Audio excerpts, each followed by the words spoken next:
গোপাল রাস্তার ধারে বসে আছে। জমিদার তার পাশ দিয়ে বুক ফুলিয়ে হেঁটে যাচ্ছে। গোপাল বলল, বাবা, জমিদার, একটা টাকা দাও না, 3 দিন কিছু খাইনি।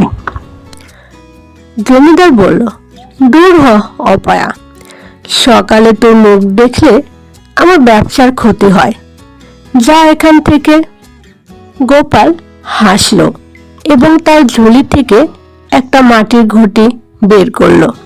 সে বিড়বিড় করে কি যেন বলল এবং ঘটি থেকে সোনার মুদ্রা বের হতে লাগলো।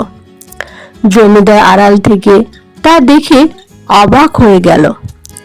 জমিদার মনে মনে বলল, আহারে, এই ফকিন্নির কাছে জাদুর ঘটি, ওটা তো আমার চাই।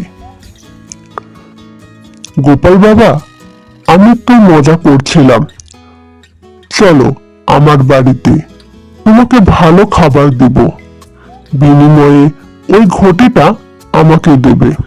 জমিদার ঘটিটা নিয়ে নিজের ঘরে চলে এলো।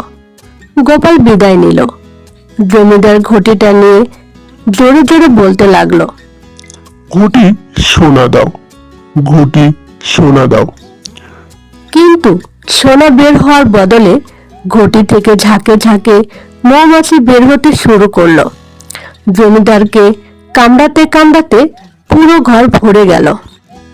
জমিদার চিৎকার করে রাস্তা দিয়ে দৌড়াচ্ছে। গোপাল দূরে দাঁড়িয়ে শান্তভাবে হাসছে। গোপাল বলল, জমিদার বাবু, এই ঘটি শুধু তাকেই সোনা দেয় যার মনে মানুষের জন্য দয়া আছে। তোমার মনে শুধু লোভ, তাই তুমি মৌমাছি পেয়েছো।